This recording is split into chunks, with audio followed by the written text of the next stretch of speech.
Bianca, so good to see you. I mean, I want to understand from your perspective, your journey into the water. When did you start to swim? Well, I only learned to swim as an adult. I had a number of barriers to swim growing up back in Dominican Republic. Had to chemically straighten my hair. That was mandated by the culture. Just when I was an adult, I wanted to take part in a very small triathlon.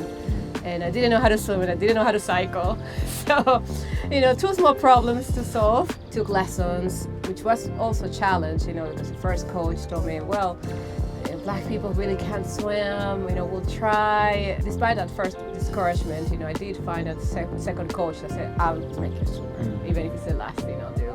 Practice, practice, practice, and then when I did that 300 meter in open water, that was just the best ever, the best feeling.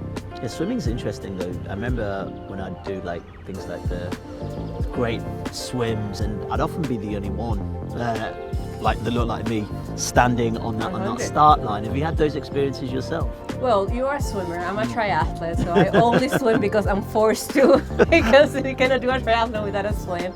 But I was at the start line of Ironman Barcelona in 2021 as maybe one of 3 people of color and only 10% of women. That was I felt so exposed. For me, when I started swimming, I was very aware of my barriers, but I also was aware of my privilege in terms of being able to afford a swim coach, to afford the equipment. And I understand how that is a real barrier out there, and particularly for Black and brown communities. So when I co-founded our charity, Women in Tri, one of the things that we wanted was to break down barriers to the sport. We run a number of completely beginner-inclusive access to the water sessions. We run these sessions, so we welcome 93 women this summer, 2/3 of them first time in open water.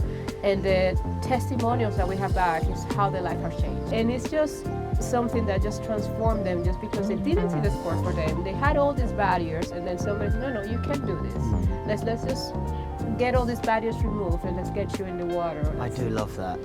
That is it. Just getting involved and getting in the water. How important is it for the work that you do to really create that idea of an organic community? Well, it is my legacy for me. I'll never be prouder of anything else in my life. It is the dream that I had. We just have this safe environment where, no, you're in this community. We are in this together.